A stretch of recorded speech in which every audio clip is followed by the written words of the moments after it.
नमस्कार साथियों, चैनल हिंदी विषय में साहित्य में आप सभी का हार्दिक अभिनंदन है। जैसा कि आप सभी जानते हैं, अपने इस चैनल पर तैयारी करते हैं हम हिंदी विषय की प्रतियोगी परीक्षाओं को। उसी के अंतर्गत सबसे महत्वपूर्ण हिंदी साहित्य का इतिहास टॉपिक हम पढ़ रहे हैं आचार्य रामचंद्र शुक्ल का प्रसिद्ध इतिहास ग्रंथ हिंदी साहित्य का इतिहास, जो कि प्रतियोगी परीक्षाओं की दृष्टि से सर्वाधिक प्रामाणिक और जिससे सर्वाधिक मात्रा में प्रश्न पूछे जाते हैं। आप सभी जानते हैं कि आचार्य रामचंद्र शुक्ल के ने जो अपनी पुस्तक में लिखा है, उस पंक्ति को बिल्कुल जस की तस उठा के परीक्षा में दे दिया जाता है। मुख्य परीक्षा की बात करूं तो ये पंक्ति दे दी जाती है, उसके भाव को आपको 10 लाइनों में, 50 शब्दों में, 100 शब्दों में स्पष्ट करना होता है।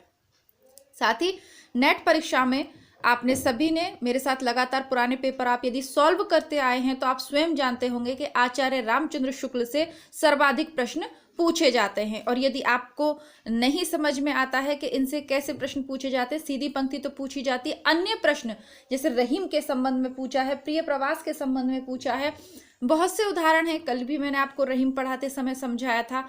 तो वो सभी प्रश्नों के उत्तर यदि हम देना चाहें, सरल शब्दों में कहूं कि वर्तमान में नेट जेआरएफ को यदि आप क्लियर करना चाहते हैं तो ये बुक आपको पढ़कर अवश्य ही जानी चाहिए। इसीलिए प्रामाणिक सामग्री का मैंने चयन किया है आपके लिए, ताकि आपका कोई भी प्रश्न गलत नहीं हो हिंदी साहित्य इतिहास से संबंधित। बात करें पिछली कक्षाओं में तो भक्ति काल के अंतर्गत सगुण और निर्गुण दोनों धाराओं के सभी कवि और उनकी रचनाओं पर हम चर्चा कर चुके हैं। इसके अलावा भक्ति काल में अन्य फुटकल रचनाएं भी लिखी गई हैं। वो कवि बहुत ही महत्वपूर्ण हैं, जैसे केशव दास और रहीम दास कल की कक्षा में पढ़े। और आज की कक्षा में हम सेनापति, मुख्य जो कवि हैं जिन पे ध्यान केंद्रित करना रहेगा वो रहेंगे सेनापति, और उसके अलावा एक दो छोटे कवियों पर, छोटे कवियों से तात्पर्य जिनकी एक ही दो रचनाएं उपलब्ध हैं। कवि छोटे नहीं है, कवि बहुत महान है, लेकिन रचनाएं उनकी एक आध ही उपलब्ध है। इस दृष्टि से मैंने कहा तो उन पर चर्चा करेंगे और हम अपने भक्ति काल को यहाँ समाप्त करेंगे। देखिए, कुछ कवि ऐसे थे जिन्होंने ना तो राम को लेकर ही विशेषतः रचना की, ना कृष्ण को लेकर विशेषतः रचना करी, ना उन्होंने कोई अलग से अपना पंथ चलाया, ना उन्होंने कोई अन्य पंथ का समर्थन किया। वो अपने हिसाब से चले भक्ति काल में, लेकिन इससे उनकी रचनाओं का महत्व कम नहीं हो जाता, बल्कि वो एक अलग तरीके के कवि थे जिनमें सेनापति का अपना विशिष्ट स्थान है। सेनापति का विशिष्ट स्थान क्यों है, इनकी क्या विशेषता है, इन सब का अध्ययन आज की कक्षा में करेंगे। और साथ ही साथ इनका भक्ति काल के अंतर्गत अपनी तरीके की रचनाओं में इनका जो रचना कौशल है, जिस विषय वस्तु का इन्होंने चयन किया, वो बाकी सबसे अलग रही है। उस सबको आज की कक्षा में जानेंगे। और साथ ही साथ आप लोगों को बता दूं, एडमिट कार्ड आ चुके हैं नेट परीक्षा के। जो विद्यार्थी चैनल से नए जुड़ रहे हैं उनसे मैं कहूंगी आज की कक्षा के माध्यम से कि आप लोग अधिक से अधिक जो अपना समय है वो रिवीजन में दीजिए।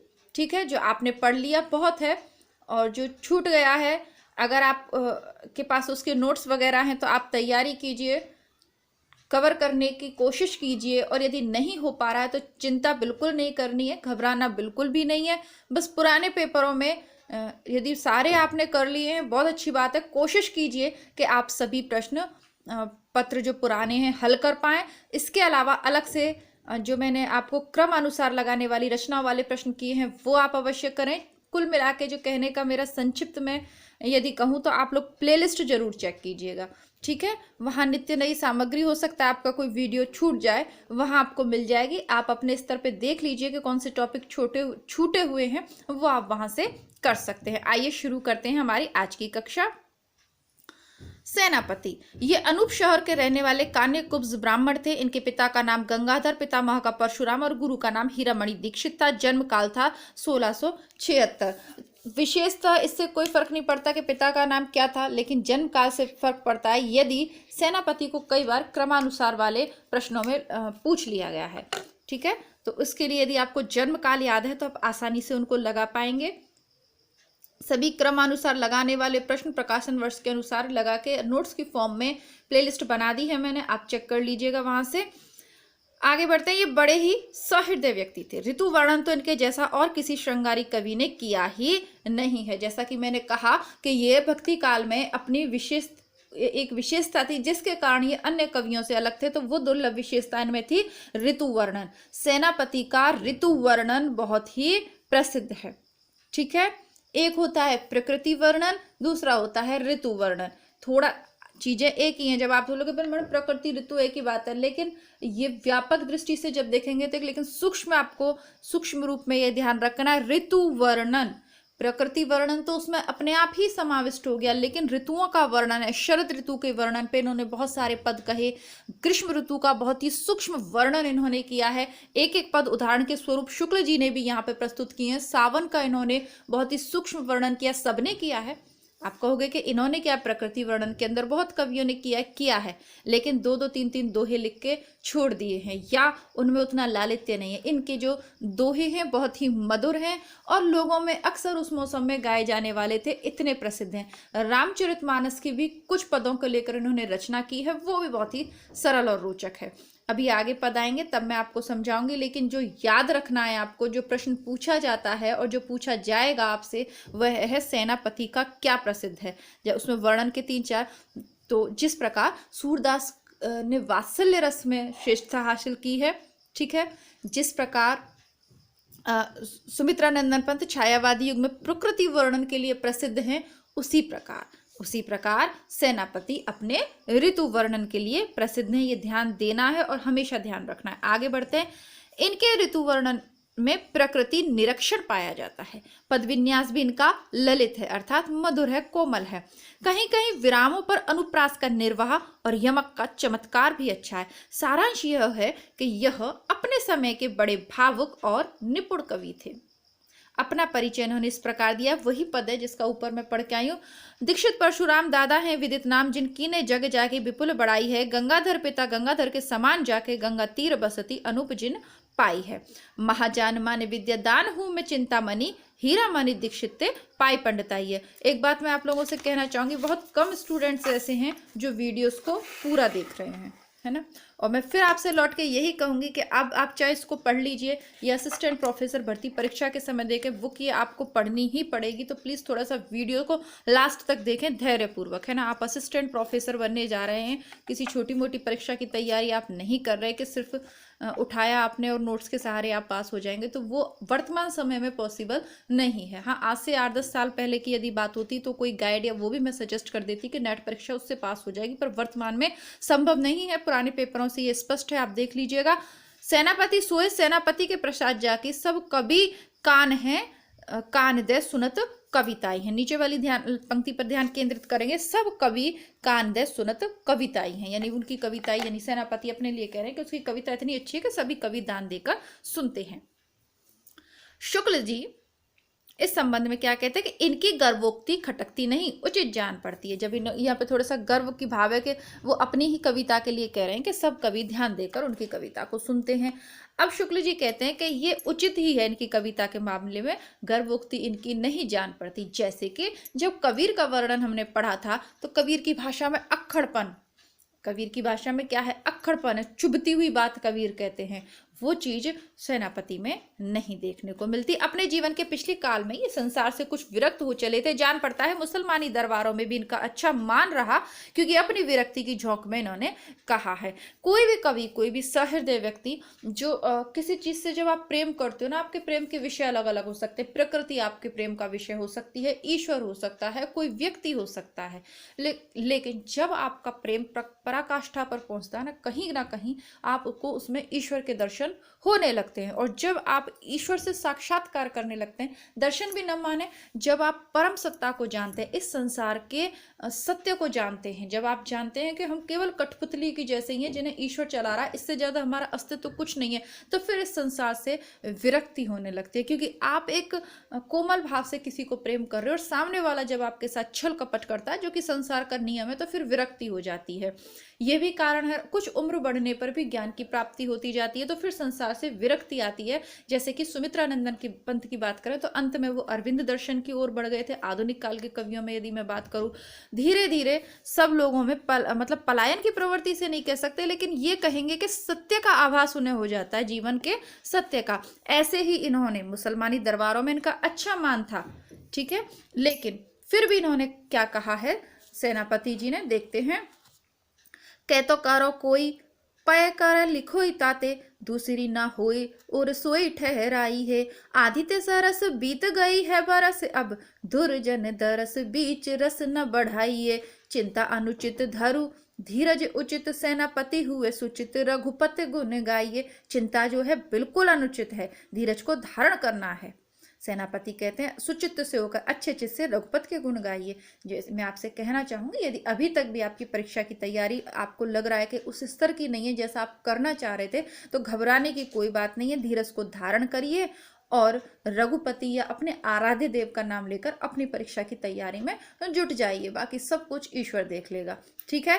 चार वर दानिता जी पाए कमलेच्छन के पायक, मल्लेच्छन के काहे को कहाइए। उनका दानवान पाकर मलेच्छों का यानी मुस्लिमों का काय के लिए मलेच्छ कहलाते हो अपने आप को, ठीक है। तो ये भाव है इनका।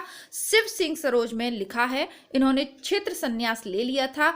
इनके भक्ति भाव से पूर्ण अनेक कवित रत्नाकर में मिलते हैं, जैसे कि अब जो शिव सिंह सरोज में इनका वर्णन है, लेकिन इनकी प्रसिद्ध पुस्तक है कवित रत्नाकर, बार बार पूछी जाती है। टीजीटी पीजीटी कोई भी एग्जाम हो आपका, नेट जेआरएफ, ये पुस्तक बार बार पूछी जाने वाली है। उदाहरण देखते हैं।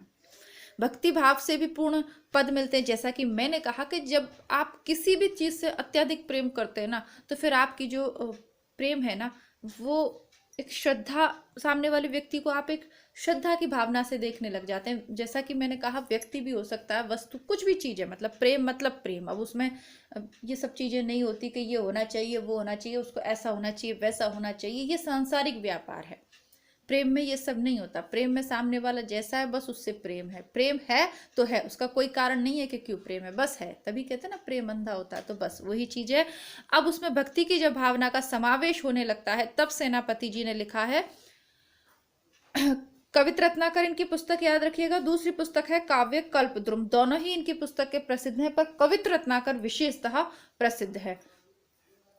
महामोह कंदनी में जग जग कंदनी में, दिन दुख दंदनी में जाते हैं बिहाय के। सुख को न लेज है कलेश सब भांतिन को, सेनापति याहिते कहत अकुलाई के। सुख का तो लेश मात्र भी नहीं है, बिल्कुल भी नहीं है, और सब तरीके के कलेश हैं। इसीलिए सेनापति अकुलाकर, यानी अकुलाहट होती है ना, घबराहट, परेशान होकर कहते हैं आवे मन ऐसी घर वार परिवार तजो, डारो लोक लाज के समाज विसराई के। हरिजन पुंजन में वृंदावन कुंजन में रहो बैठी कहूँ तरवर तर जाई के। वो कहते हैं कि ऐसा मन में आता है कि घर बार परिवार सबको छोड़ छाड़ के, लोक लाज का डर छोड़ के, सब कुछ भूल भाल के, विसराए के, सब समाज की सब बंधनों को विसराए के, हरिजन पुंजन में, वृंदावन कुंजन में, हरिजन के पुंजों में, भक्तों के उस पुंज में, है ना, उसमें क्या बोलते हैं, ग्रुप में, है ना, जाकर वृंदावन में जाकर किसी पेड़ के किनारे, तालाब के सरवर तरवर के किनारे तो जाके बैठ के आराम से अपने भगवान को याद करूं, ऐसा मन में आता है। यानी अंत समय में इन्हें विरक्ति हो गई थी संसार से।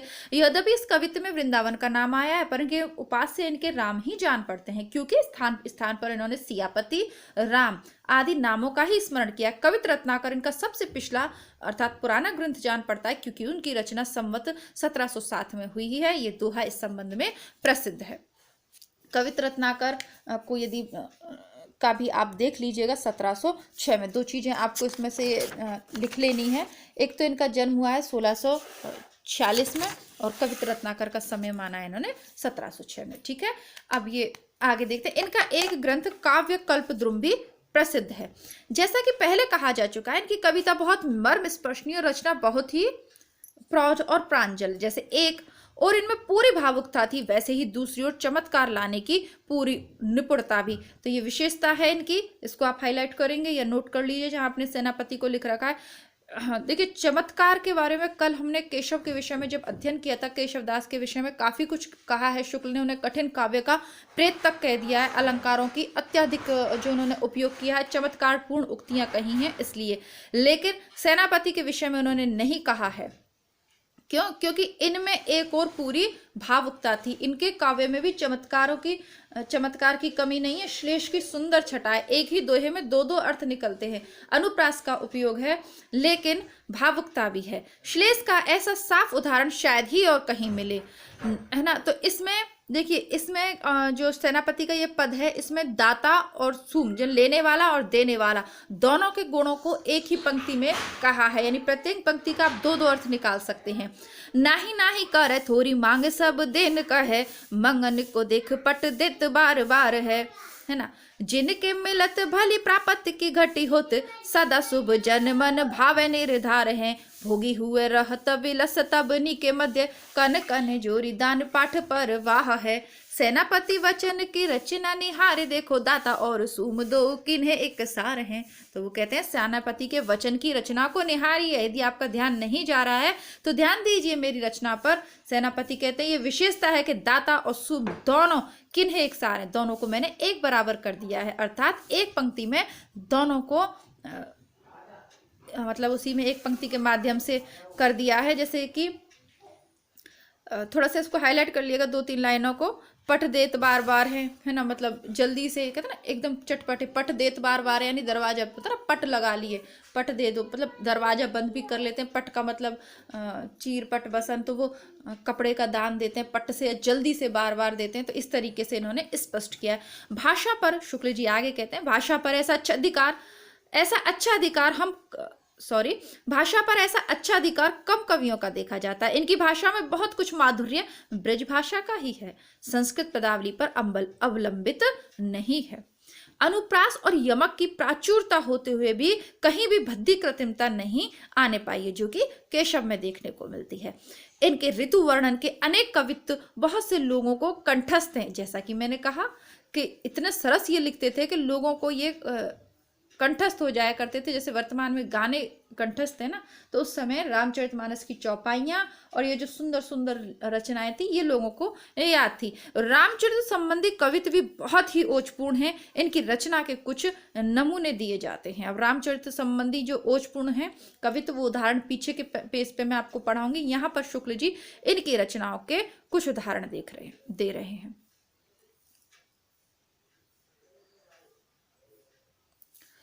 वाणी सो सहित सुबरन मुहु रहे, जहाँ सूरत बहुत भांति अर्थ समाज को। संख्या कर लीजिए अलंकार है अधिक, या में राखो मति ऊपर सरस ऐसे साज को। सुनो महाजन चोरी हुत चार चरण की, ताते सेनापति कहे तजी और इलाज को। लीजिए बचाए जो चुरावे नहीं को, सौंपे वित्त किसी थाती में कवितन के ब्याज को। तो ये है दूसरा उदाहरण जो है वो है, वृष को तरन तेज सहसो करन, तप ज्वाले के ज्वाले विकराल बसत है। तो ये क्या है, ये ग्रीष्म ऋतु का वर्णन है। जैसा कि मैंने कहा कि इनका ऋतु वर्णन प्रसिद्ध है, तो यदि इनका पद पूछा जाएगा तो उसमें 99% चांस है कि ऋतु वर्णन का पूछा जाएगा, और 1% इनका जो रामचरित से संबंधित एकाध पद है वो पूछ लेते हैं। पर क्योंकि इनकी विशेषता ही ऋतु वर्णन है, तो या तो इनका ग्रंथ पूछा जाएगा कवित्र रत्नाकर, और पद पूछा जाएगा तो ऋतु वर्णन का पूछा जाएगा। इसलिए ध्यान से देखेंगे आप इस पद को, थोड़ा सा माइंड में रखेंगे कि कौन सी ऋतु का वर्णन है, क्या चीज है, ठीक है। और जो सर्वाधिक प्रसिद्ध है इनका कवित्व, जो पूछे जाने की पूरी संभावना है, थोड़ा बहुत कभी अगर पूछा भी गया तो उसी का जो एक पंक्ति बहुत प्रसिद्ध है, मैंने हाईलाइट कर रखी है, इसका मैं आपको अर्थ करके बताऊंगी क्योंकि ये ज्यादा प्रसिद्ध है, ठीक है।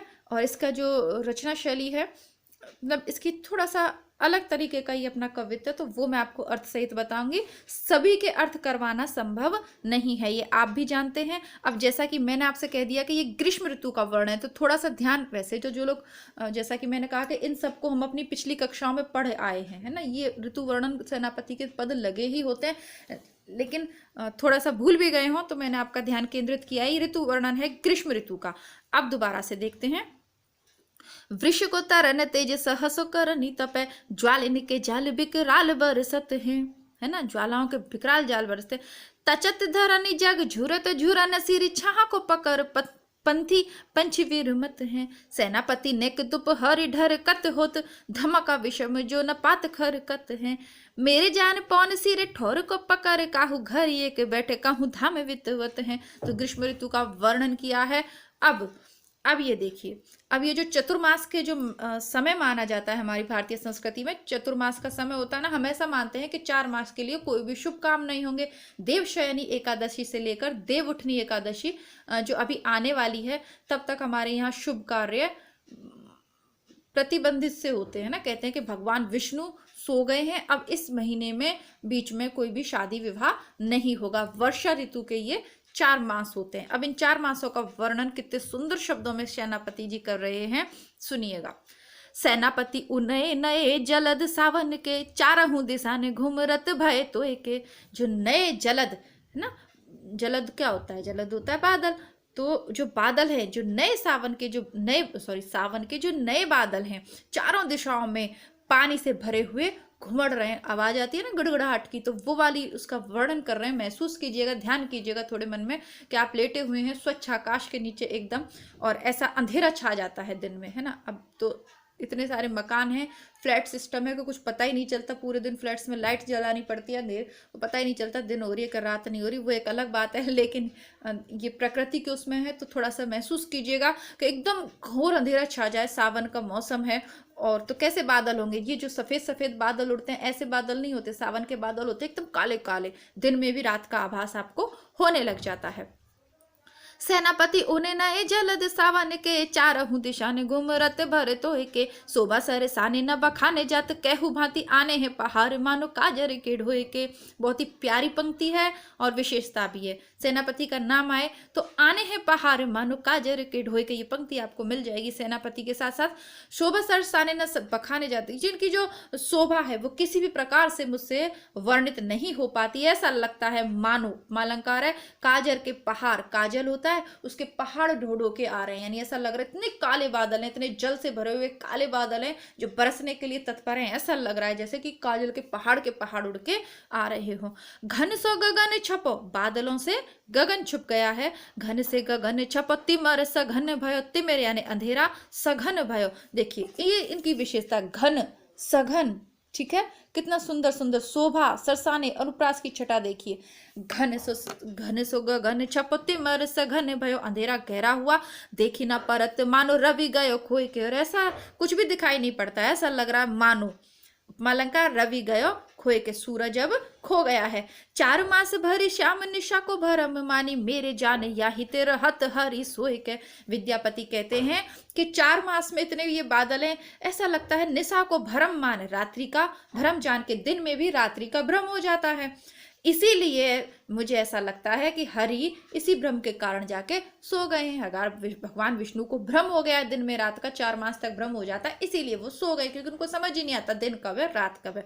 अब देखिए इस वर्णन में ईश्वर का है। एक वो होता है कि नायिका के मुख पर सारे केस ऐसे आ गए, वो बिहारी का वर्णन देखा है आपने कि चारों तरफ अंधेरा छा गया, लोगों को पता ही नहीं चल रहा। उसका चेहरा देख लिया तो चारों तरफ भैया क्या ही बताएं, वो चांदनी ऐसी खिल गई कि दिन ही हो गया।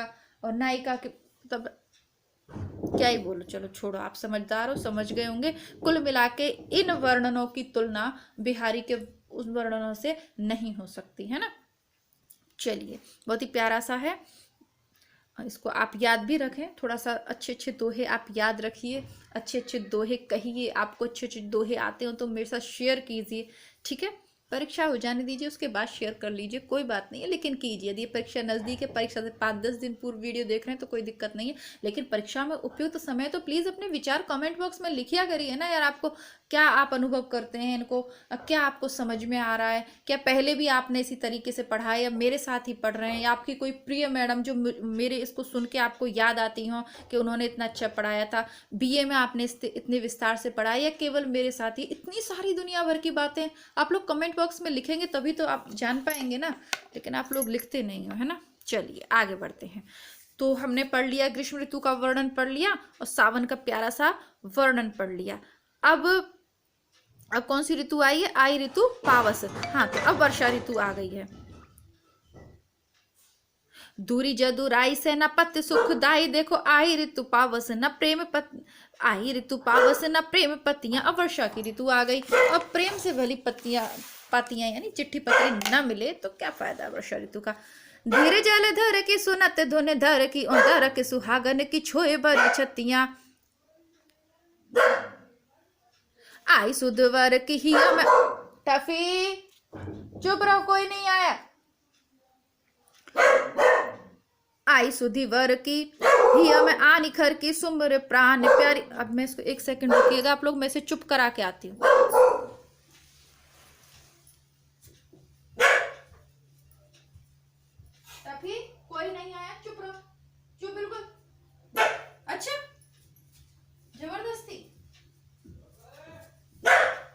अच्छी अच्छी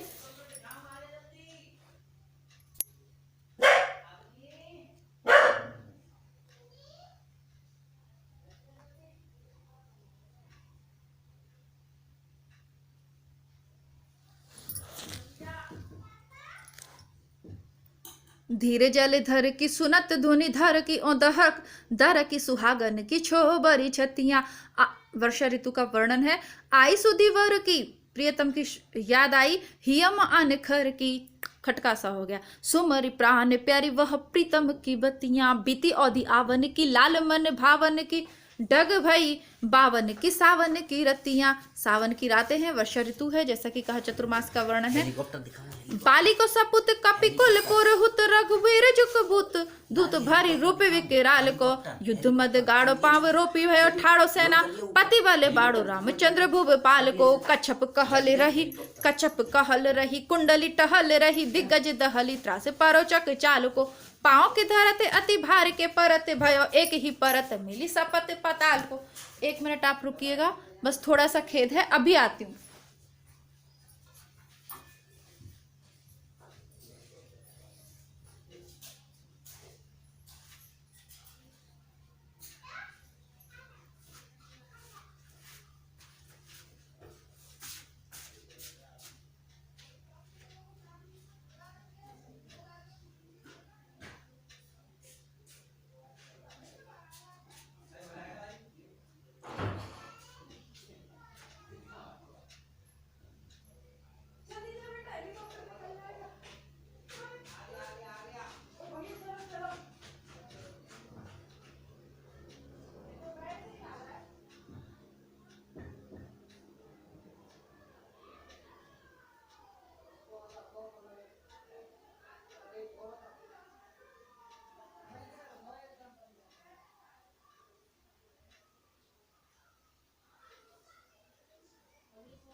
सॉरी भाई, व्यवधान के लिए खेद है। जैसा कि मैंने आप लोगों को पूर्व में ही सूचित किया था कि घर पे क्या है कि काम चल रहा है, तो कभी मिस्त्री जी वगैरह वो लोग हैं, बुला लेते हैं कुछ पूछने के लिए, तो जाना पड़ता है। बहुत जल्दी जल्दी मैं दौड़ के गई ऊपर। चलिए शुरू करते हैं। परीक्षाओं का समय है। देखिए ये सारी चीज़ें अब ना तो घर पे काम बंद हो सकते हैं, वो मेरे बस में है, और ना ये मेरे बस में है कि मैं परीक्षा की तिथि को आगे खिसका दूँ। बस मेरे बस में बस यही है कि मैं वीडियो बनाती रहूँ आप लोगों के लिए, और ये मैं कर रही हूँ। बाकी चीज़ों से ध्यान हटाते हैं, ध्यान केंद्रित करते हैं अपने आगे की। अब जैसा कि शुक्ल ने कहा कि इनकी ओज भरी वाणी वाली जो कविताएं हैं वह भी कम महत्वपूर्ण नहीं है। बहुत ही सुंदर वर्णन इन्होंने किया है। देखते हैं। बाली का सपूत आप जानते हैं, अंगद ने रावण की सभा में पैर जमा दिया था। युद्ध में भी उन्होंने अपना अच्छा युद्ध कौशल का प्रदर्शन किया था। उसी संबंध में सेनापति लिखते हैं, बाली को सपूत कपिकुल पुरहुत रघुबीर जी को दूत भरी रूप विकराल को, युद्ध मत गाड़ो पाव रोपी भयो ठाड़ो, सेनापति बले बाड़ो रामचंद्र भूपाल को। कच्छप कहली रहो कुंडली टहली रहो, दिग्गज दहली त्रास परोचक चाल को। पाँव के धरते अति भार के परत भयो, एक ही परत मिली सपत पताल को।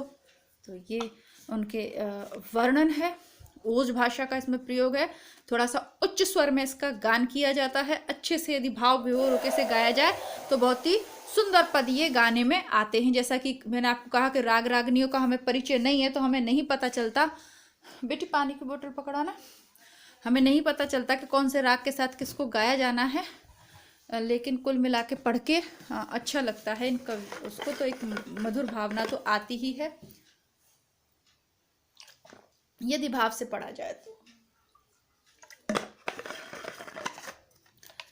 देखिए कई सारी चीजें हैं। और सुबह भी मेरा आधा 25 मिनट के करीब मैं वीडियो शूट कर चुकी थी, लेकिन किसी का फ़ोन आ गया, किसी कारणवश वो वीडियो कट हो गया, मैं उसे नहीं डाल पाई, तो मुझे थोड़ा सा ये लगता है कि नहीं, वीडियो आपको परीक्षा सिर पे है, निरंतर मिलने चाहिए, इसीलिए मैंने ये वीडियो काटा नहीं।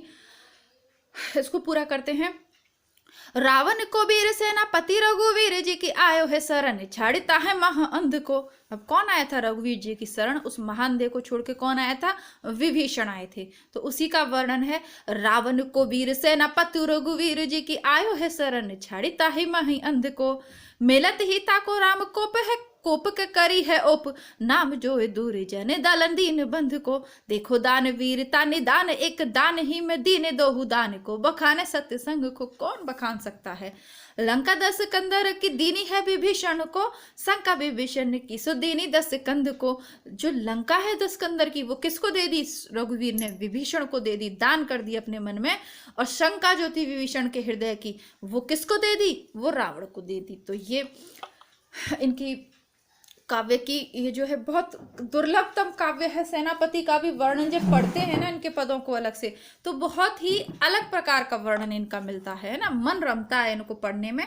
और चमत्कार बहुत तरीके के हैं। दो दीन है दो दान को, बखाने सत्संग को, है ना। तो इसी तरीके के हैं, इस पर कभी विस्तृत चर्चा करेंगे। हाल फिलहाल आगे बढ़ते हैं।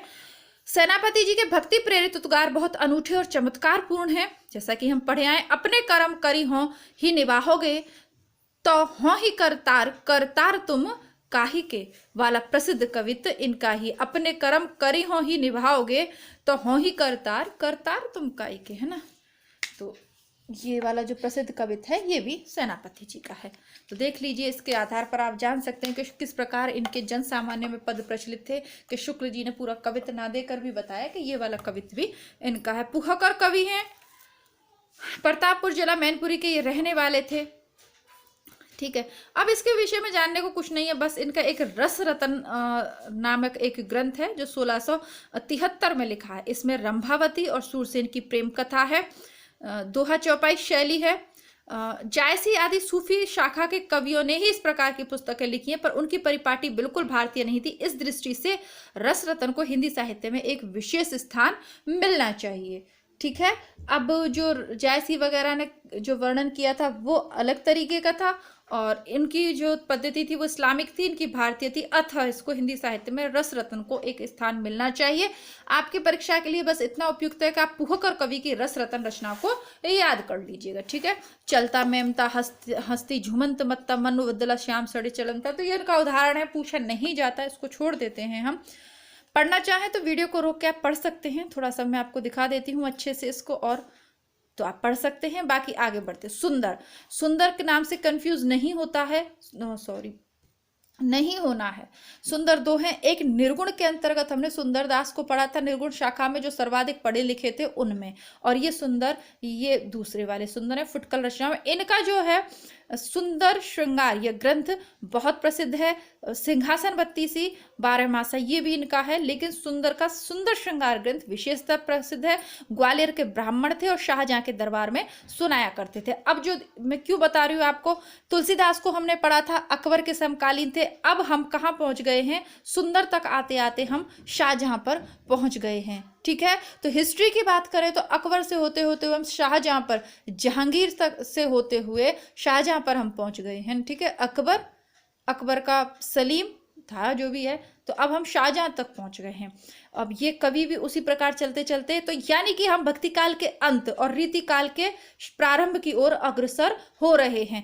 अब ये जो है ये मुगल काल का पतन का समय आएगा, जब रीति काल है, जब मुगल काल के उत्तरोत्तर ह्रास होता जा रहा है। सर्वाधिक उन्नति हुई अकबर के समय में, तो वो भक्ति काल का अच्छा समय तक चला, वो पढ़ चुके।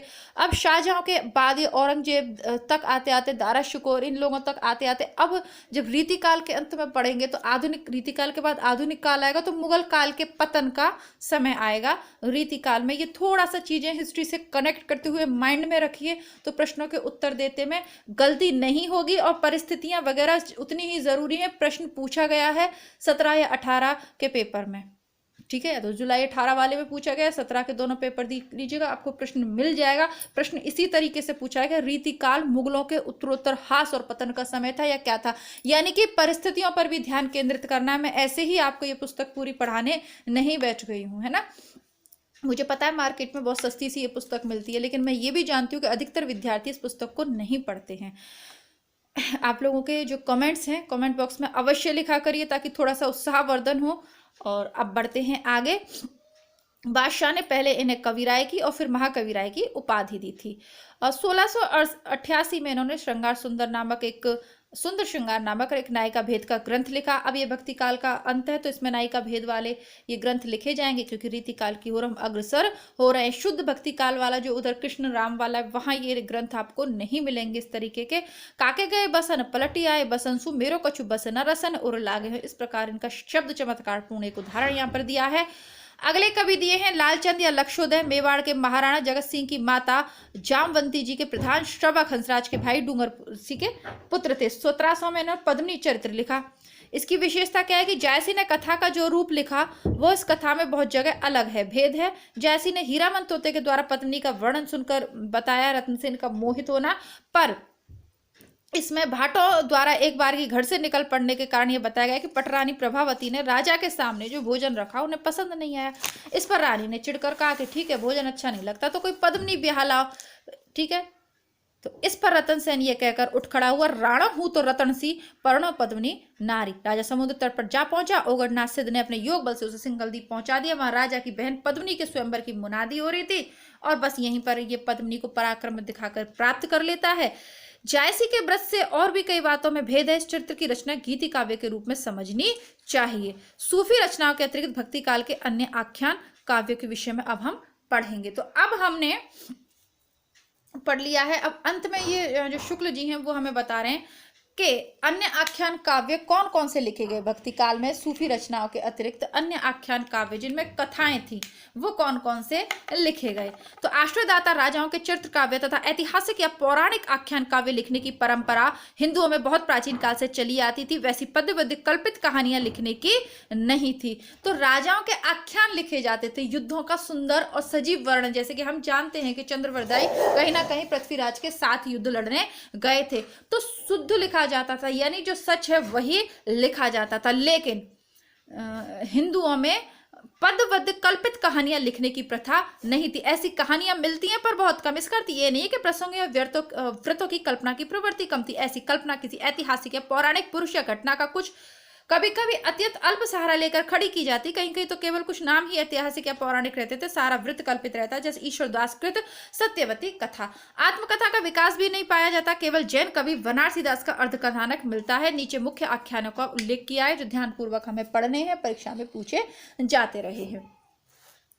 ऐतिहासिक और पौराणिक कौन कौन से हैं? पहला है रामचरितमानस, तुलसीदास ने लिखा है। कल्पित कौन सा है? ढोला मारूरा दुहा, प्राचीन। आत्मकथा है अर्धकथानक बनारसीदास की। ऐतिहासिक और पौराणिक है हरिचरित्र लालच दास का, और कल्पित है लक्ष्मण देव सेन पद्मावती कथा दामोदर कवि की। रुक्मणी मंगल जो नरहरि ने लिखा है ऐतिहासिक पौराणिक है। रुक्मणी मंगल जो नंददास ने लिखा है वो भी ऐतिहासिक है। सुदामा चरित्र नरोत्तम दास ने लिखा है, यह भी प्रामाणिक है। कल्पित कौन से? सत्यवती कथा ईश्वरदास की कल्पित है। माधव नल काम कंदला आलम की कल्पित है। रस रतन पुहकर कवि, ये भी सभी कल्पित वृतांत है। पौराणिक वृतांत है रामचंद्रिका केशवदास की, ये पौराणिक और ऐतिहासिक है। वीर सिंह देवचरित केशवदास का, यह भी ऐतिहासिक और पौराणिक है। बेली कृष्ण रुक्मणी ख्यात जोधपुर के राठौड़ राजा पृथ्वीराज द्वारा रचित, यह भी पौराणिक और ऐतिहासिक है। कल्पित कौन सा है? पद्मिनी चरित लालचंद का, यह कल्पित, और कनक मंजरी काशीराम का, यह भी कल्पित है। भक्ति काल के अंत में शुक्ल जी अंतिम पैराग्राफ में लिखते हैं, ऊपर दी हुई सूची में ढोला मारूरा दोहा और बेली कृष्ण रुक्मणी राजस्थानी भाषा में है। ढोलू मारो की प्रेम कथा राजपुताने में बहुत प्रसिद्ध है। दोहे बहुत पुराने, यह बात उनकी भाषा में पाई जाती है। बहुत दिनों तक मुखाग्राही रहने के कारण थोड़े से बहुत दोहे लुप्त हो गए थे। थोड़े बहुतों की भाषा भी बदल सकती है, जिससे कथा की श्रृंखला बीच बीच में खंडित हो गई थी। इसी से संबत 1618 के लगभग जैन कवि कुशल लाभ ने बीच बीच में चौपाइयां रचकर जोड़ दी हैं। तो लिखी किसने थी? ढोला मारूरा दोहा बहुत ही प्राचीन है, और क्योंकि मिल नहीं रहा तो कुशल लाभ ने इसको फिर बाद में थोड़ी बहुत चौपाइयां बीच बीच में लिखकर जोड़कर इसे पूरा किया गया। दोहों की प्राचीनता का अनुमान इस बात से ही हो सकता है कि कबीर की साखियों में ढोला मारू के बहुत से दोहे ज्यों के त्यों मिलते हैं। बेली कृष्ण रुक्मणी जोधपुर के राठौड़ राजवंशीय स्वदेश अभिमानी कवि पृथ्वीराज की रचना है, जिनका महाराणा प्रताप को क्षोभ से भरा पत्र लिखना इतिहास प्रसिद्ध रचना प्रौढ़ भी है और मार्मिक भी। इसमें श्री कृष्ण और रुक्मणी के विवाह की कथा है। पद्मिनी चरित्र की भाषा भी राजस्थानी मिली है।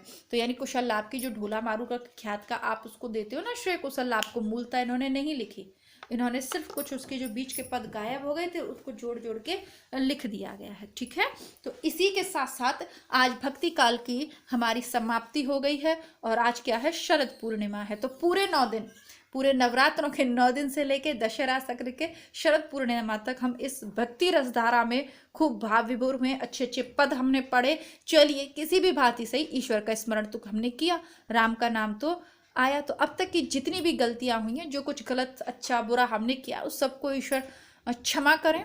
बस आपका नाम तो लिया है ना प्रभु, चाहे कैसे भी हैं हम आपके बच्चे हैं, अब क्षमा करें।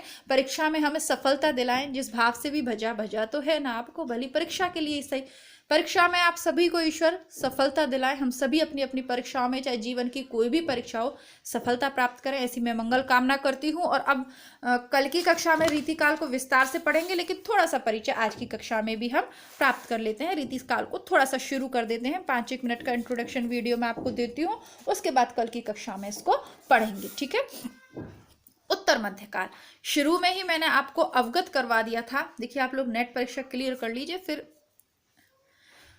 चलिए बात नहीं करेंगे, केवल पढ़ाई करते हैं ना, बहुत सारी बातें हो जाती हैं इधर उधर की, परीक्षा सिर पे है, बात नहीं करते, सीधा शुरू करते हैं। रीतिकाल संवत 1700 से 1900 तक, ये याद रखना है आपको, ये समय देकर पूछा जाएगा। शुक्ल के अनुसार भक्तिकाल की समय सीमा क्या है, आदिकाल की क्या है, रीतिकाल की क्या है। आदिकाल की हो सकता है विवादित इसलिए ना पूछा जाए, रीतिकाल बार बार पूछा जाता है।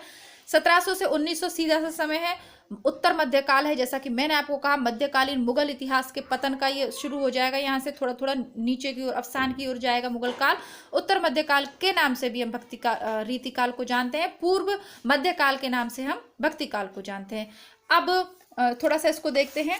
आदिकाल को शुक्ल ने कितने प्रकरण में बांटा था, 4 प्रकरण में। ठीक है, पूछे जाते हैं इस तरीके के प्रश्न। तो आदिकाल को 4 प्रकरण के अंतर्गत बांटा था। भक्ति काल के हमने पढ़े हैं 6 प्रकरण। अब रीतिकाल के विषय में बहुत ज्यादा इनके प्रकरण नहीं है, 3 प्रकरण के अंतर्गत देख लीजिए। पहला प्रकरण है सामान्य परिचय, दूसरा है रीति ग्रंथकार कवि, तीसरा है रीति काल के अन्य कवि। 3 प्रकरणों के अंतर्गत इन्होंने फिर समाप्त कर दिया है किसको, और रीतिकाल को। तो 3 प्रकरण तो हम जल्दी से पढ़ डालेंगे और फिर अपने आधुनिक काल को हम शुरू कर देंगे। ठीक है, हो सकता है रीतिकाल की कक्षाएं थोड़ी सी मैं बड़ी कर दूं। क्यों, कल वाली जो कक्षा है, जैसा कि आप सभी जानते हैं कि परीक्षा निकट है, तो बहुत समय हमें देना पड़ेगा, तब जाके हम पूरा कर पाएंगे अपने इस रीतिकाल को। ठीक है, प्रकरण 1 के अंतर्गत हम परिचय प्राप्त करेंगे। सामान्यता हिंदी काव्य अपूर्ण प्रौढ़ता को पहुंच गया था, इसमें तो देखिए कोई संशय ही नहीं है। बहुत अच्छा काव्य तुलसीदास और सूरदास लिख चुके हैं। संवत 1598 में कृपाराम थोड़ा बहुत रस निरूपण भी कर चुके थे। कृपाराम की हित तरंगिणी के विषय में मैंने आपको पढ़ाया था कि रीतिकाल का प्रारंभ लगभग वहीं से शुरू हो गया है। उसी समय के लगभग चरखारी के मोहनलाल मिश्र ने, उसी समय के लगभग चरखारी के मोहनलाल मिश्र ने श्रृंगार सागर नामक एक ग्रंथ श्रृंगार संबंधी रखा। रीतिकाल का तात्पर्य हम श्रृंगार काल से लेंगे, यानी श्रृंगारिक रचनाएं इसमें बहुत ज्यादा हुई हैं। नायिका भेद, नक्षिक वर्णन, लक्षण उदाहरण ग्रंथ, वो सब काम रीतिकाल के अंतर्गत हुआ है, उस पर भी विस्तार से चर्चा करेंगे। नरहरि कवि के साथ ही कर्णेश कवि ने, नरहरि कवि के साथ ही कर्णेश कवि ने कर्णाभरण, श्रुतिभूषण और भूभूषण नामक 3 ग्रंथ अलंकार संबंधी लिखे। रस निरूपण और अलंकार निरूपण का इस प्रकार सूत्रपात हो जाने पर केशवदास जी ने काव्य के सब अंग का निरूपण शास्त्रीय पद्धति पर किया। इसमें संदेह नहीं कि काव्य रीति का सम्यक समावेश पहल आचार्य केशव ने ही किया। क्या कह रहे हैं कि इसमें कोई संदेह नहीं है कि काव्य रीति का सम्यक समावेश पहल आचार्य केशव ने ही किया। ठीक है, नहीं आपको नहीं दूंगी, आप करोगे। अब आप आ गए ना, अब बस मुझे क्लास को करने नहीं दोगे आप। नहीं यहाँ पे नहीं करते, दीदी से पेंसिल ले आओ, उससे कर देना। जा दीदी से पेंसिल ले आओ, उससे निशान करना मेरी बुक में। तो काव्य रीति का सम्यक समावेश सबसे पहले आचार्य केशव ने ही किया, ये तो मानते हैं, लेकिन रीतिकाल का प्रवर्तक आचार्य शुक्ल केशव को नहीं मानते। इस बारे में मतभेद है अन्य विद्वानों से, क्योंकि देखिए केशव दास ने तो सबसे पहले भक्ति काल के अंतर्गत ही इस संबंध में लिख दिया था, रीति की परिपाटी चला दी थी। रीतिकाल की जो प्रस्तावना है वो लिख दी थी। तो अधिकतर कवि केशवदास को मानते हैं पर शुक्ल नहीं मानेंगे, जबकि उनका महत्व तो स्वीकार करते हैं कि संदेह नहीं है। पर हिंदी में रीति ग्रंथों की अविरल और अखंडित परंपरा का प्रभाव केशव की कवि प्रिया के प्राय 50 वर्ष पीछे चला, वह भी एक भिन्न आदर्श को लेकर, केशव के आदर्श को लेकर नहीं। यहाँ ये चीज क्लियर कर देते हैं और ये पूरा पैराग्राफ समझने वाला है। बेटू आप कमरे से बाहर जाओ, बेटा मेरे को पढ़ाने दो, है ना।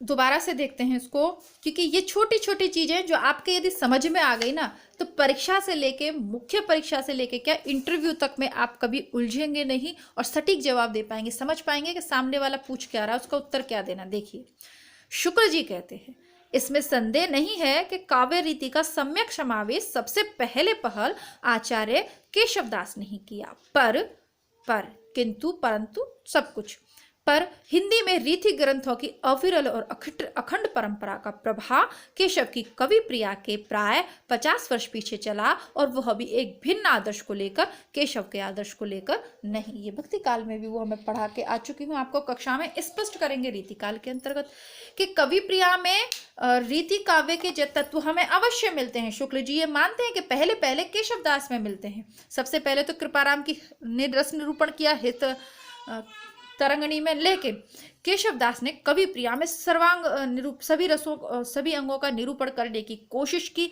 लेकिन जिन तत्वों को लेकर हम रीतिकाल का प्रारंभ मानते हैं, जिन तत्वों को लेकर रीतिकाल को रीति नाम हम देते हैं, वो कवि प्रिया में नहीं है, बल्कि केशव के आदर्शों से भिन्न अलग आदर्शों के रूप में रीतिकाल का प्रचलन हुआ। वो क्या है वो आगे विस्तार से चर्चा करेंगे। इसीलिए रीतिकाल का प्रवर्तक केशव को नहीं मानते शुक्ल जी।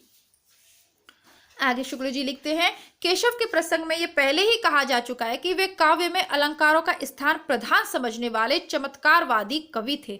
उनकी इसी मनोवृत्ति के कारण ही हिंदी साहित्य के इतिहास में एक विचित्र संयोग घटित हुआ। वो संयोग क्या था? संस्कृत साहित्य के विकास क्रम की एक संक्षिप्त उद्धरणी हो गई। साहित्य की मीमांसा क्रमशः बढ़ते बढ़ते जिस स्थिति पर पहुंच गई थी, उस स्थिति से सामग्री न लेकर केशव ने उसके पूर्व की स्थिति से सामग्री ली। उन्होंने हिंदी पाठकों को काव्य निरूपण की उस पूर्व दिशा का परिचय कराया जो भामा और उद्भट के समय में थी, उस उत्तर दशा का नहीं जो आनंद वर्धनाचार्य, मंबट और विश्वनाथ द्वारा विकसित हुई। भामा और उद्भट के समय अलंकार और अलंकार्य का स्पष्ट भेद नहीं हुआ था। रस, रीति, अलंकार आदि सबके लिए अलंकार शब्द का व्यवहार होता था। यह बात हम केशव की कवि प्रिया में भी पाते हैं। उसमें अलंकार के सामान्य और विशेष दो भेद करके सामान्य के अंतर्गत वर्ण विशेष विषय और विशेष के अंतर्गत वास्तविक अलंकार रखे गए हैं। पर केशवदास के उपरांत तत्कालीन रीति ग्रंथों की परंपरा चली नहीं। ठीक है, तो देखिए ये थोड़ा सा कठिन टॉपिक यहाँ पे आ गया है, विस्तार से इसको समझना पड़ेगा। और काफ़ी जब वीडियो लंबा हो जाता है तो अंत तक बहुत कम विद्यार्थी देखते हैं और उतना समझ में भी नहीं आता, तो इसको कल की कक्षा में विशेषता मैं स्पष्ट करूँगी। आज के लिए बस इतना ही, मिलती हूँ कल की कक्षा में, और तब तक के लिए नमस्कार, धन्यवाद, जय हिंद। बराबर पढ़ाई करते रहिए, परीक्षा नज़दीक है। बिल्कुल किसी भी चीज़ के द्वारा अपने आप को भ्रमित न करें, किसी भी चीज़ में उलझे नहीं, सब कुछ छोड़ दीजिए 10 दिन के लिए। केवल नेट, JRF, असिस्टेंट प्रोफेसर, जिस भी परीक्षा के उद्देश्य से आप इस बुक को पढ़ रहे हैं, बस उस पर ध्यान केंद्रित कीजिए। ठीक है।